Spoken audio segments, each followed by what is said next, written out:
دانت سینسٹیو ہو جاتے ہیں اس میں، خاص طور پر چوئنگ کے وقت جب وہ چباتا ہے انسان اس کو دانت سینسٹیو محسوس ہوتے ہیں. منہ میں کینکر سورز بہت ہوتے ہیں. کینکر سور ڈاکٹر صاحب کیا ہوتا ہے بتائیں ذرا. ویسے اس میں جو ہے ہمارا سوزاک کی بیماری ہے اسی میں.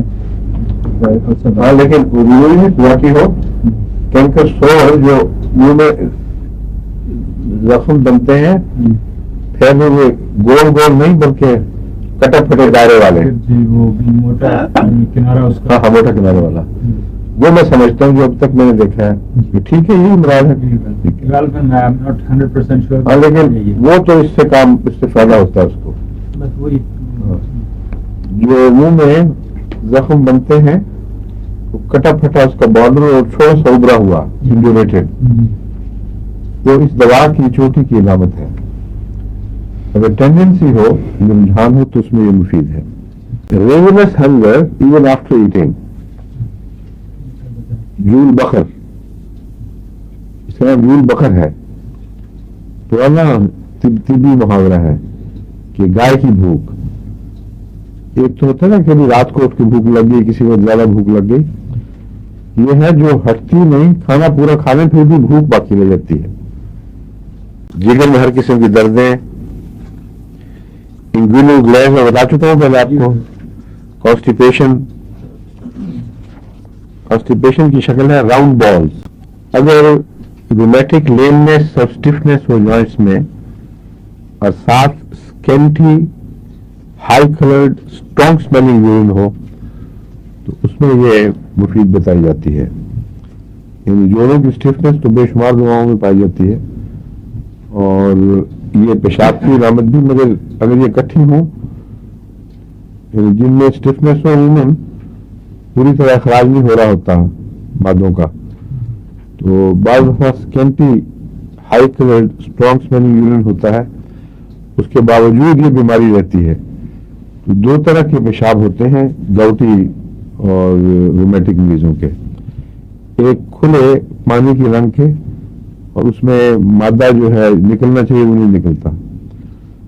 اور ایک یہ کہ اسکینٹی تھوڑا ہوتا ہے لیکن ہوتا ہے بہت تیز اور تیزابی اور سخت زرد و بدبودار زرد یا کوئی اور رنگ. ایسے مریض جن میں یہ علامت پائی جائے ان میں اسکینٹی ہونا ایک قدرتی طبی بات ہے کیونکہ گردے نکال تو رہے ہیں مگر تھوڑا نکال رہے ہیں اور پوری طرح ایکٹیو نہیں ہے. اس لیے جو کچھ بھی نکلتا ہے مادہ تھوڑا اور اکٹھا ہونے کے بعد نکلتا ہے.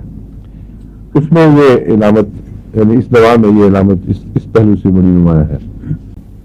کل میں نے اینکلز کے ایڈیما اور فیٹ کے ایڈیما کی بات کی تھی وہ اسی لیے مجھے خیال آیا تھا اس دوائی میں ہے. میڈیسن میں اینکلز کی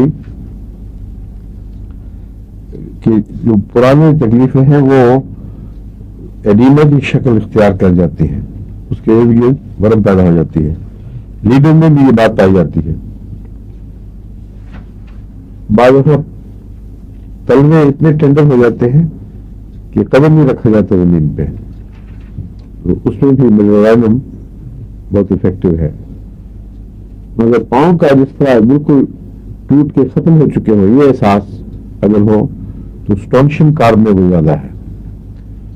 بعض لوگوں کو ٹخنے کی تکلیف کی وجہ سے آہستہ آہستہ پاؤں لگتا ہے کہ وہ بریٹل ہو گیا ہے اس پر کوئی وزن ہی نہیں آتا. ایسی صورت میں اسٹونشن کارب ایک بہت اہم دوا ہے. اگر اس سے فائدہ ہو تو پھر یہ میڈورائنم دینی چاہیے. بلیڈر پروسٹیٹ گلینڈ اور کڈنی کے ایڈیما کی تکلیفیں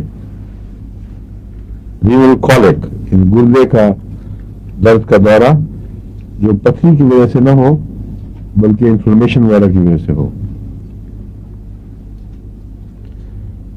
رات کو بہت پیشاب پولیوریا رات کا ہو یا دن کا کثرت پیشاب میں اگر بہت بڑی بھی شوگر یعنی ڈائبٹیز ذمہ دار نہ ہو ویسے یہ اعصابی تکلیف ہو تو اس میں یہ دوا بہت اچھی ہے. مرزانہ اور روزانہ ایسی تکلیفیں مجموعی تکلیفیں جو دبے ہوئے سوزاک کی آئینہ دار ہو، خواہ وہ باروسی ہو یا کسی کو ہو کر ہٹ گیا ہو اور وہ علامتیں باقی رہ جائیں. یہ ایسی علامتیں ہوتی ہیں جو ایک دوسرے سے بعض دفعہ بالکل متضاد ہوتی ہیں. یعنی بعض دفعہ نمفومینیا پایا جائے گا، یعنی ایک ایکسائٹمنٹ بیماری کی حالت میں وہ لگتا ہے کہ بہت غیر معمولی ہیجان پیدا ہو گیا ہے، اور بعض دفعہ بالکل نفرت، ریورشن، بیچ میں نہیں رہتا یہ مریض.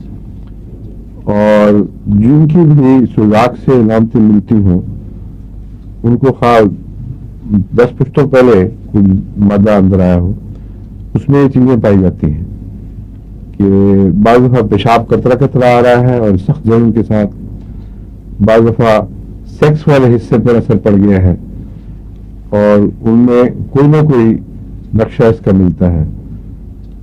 ٹوٹل لاس یا غیر معمولی ایکسائٹمنٹ.